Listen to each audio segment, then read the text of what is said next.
A car literally hit me like 2 weeks ago, and I finally got my insurance claim done with that. And then today, I was trying to turn because I'm going straight, and this car backs up into me because they're reversing out of their house. And the damage is so bad, like I literally don't even love my car anymore because like literally I am at my breaking point because this is like the second accident within like 3 weeks. And it just feels like everything bad just keeps happening to me. To all my girls that are having a bad day and it's not even noon. And it's not even noon. It's not even noon.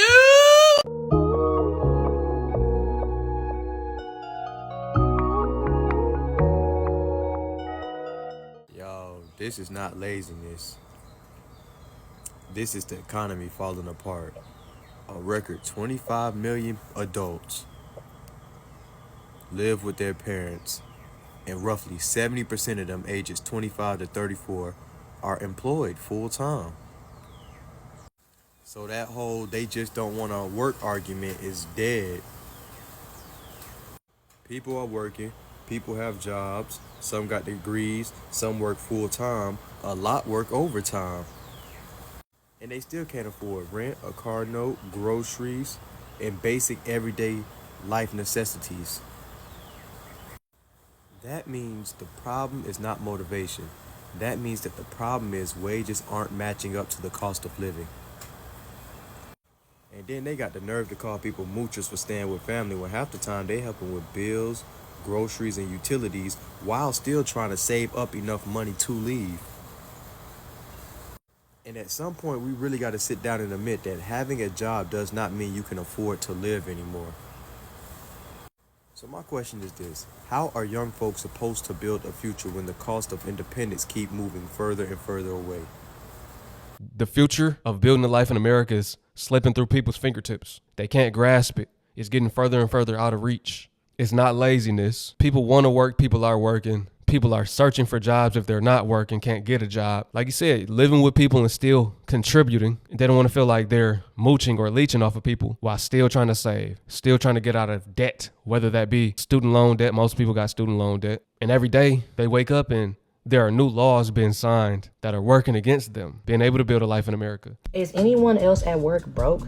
All my coworkers, even me, we're like, how much money do you have left over after we just got paid? Everybody has change, $1 and some change, 3 digits. How are we at work broke? We work at Walmart. We can't even get a beverage. If you voted for this administration under the impression that gas and grocery prices were going to go down, did you get what you were promised? Because as a serial DoorDasher who eats the same thing every week, right? I put my grocery order in every single week and I get the same thing.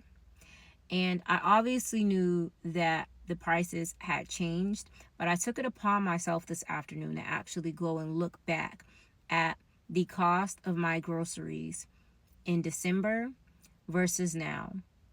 And I literally was able to get 29 items from Aldi back in December.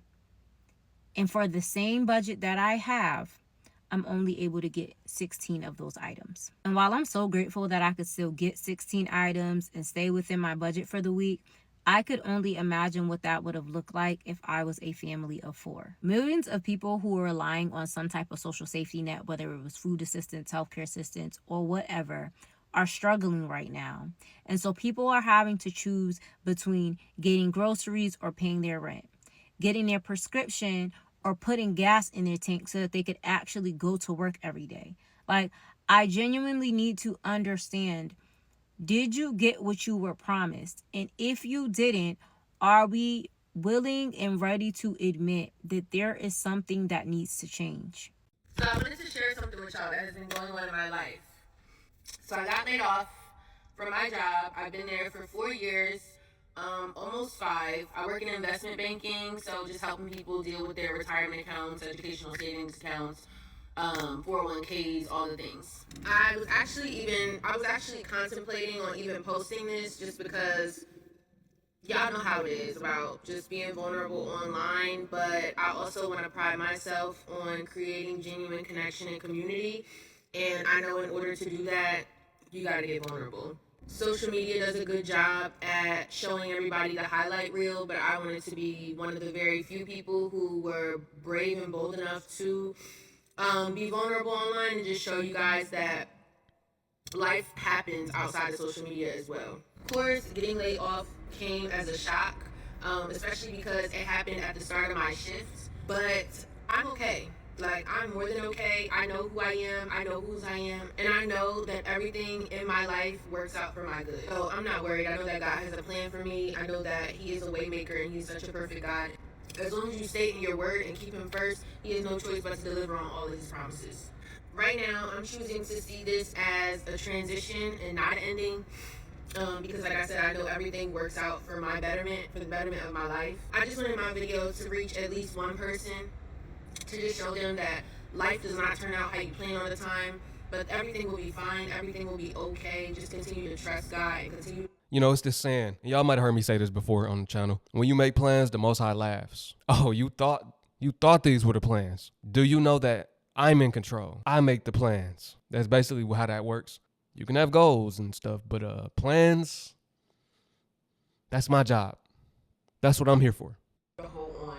This is not the end. This is just the end of a chapter. Also, just wanting to let people know that if you're going through something, you are absolutely not alone. You are not alone. Everything happens for a reason, and I know it can sound repetitive. I know it can sound like, you know, a CD on repeat, but it is really true. And a lot of the time we don't understand it because we're just so focused on what's going on right in front of our eyes that we don't see in the grand scheme of things, this is actually working out for us. It's working in our favor.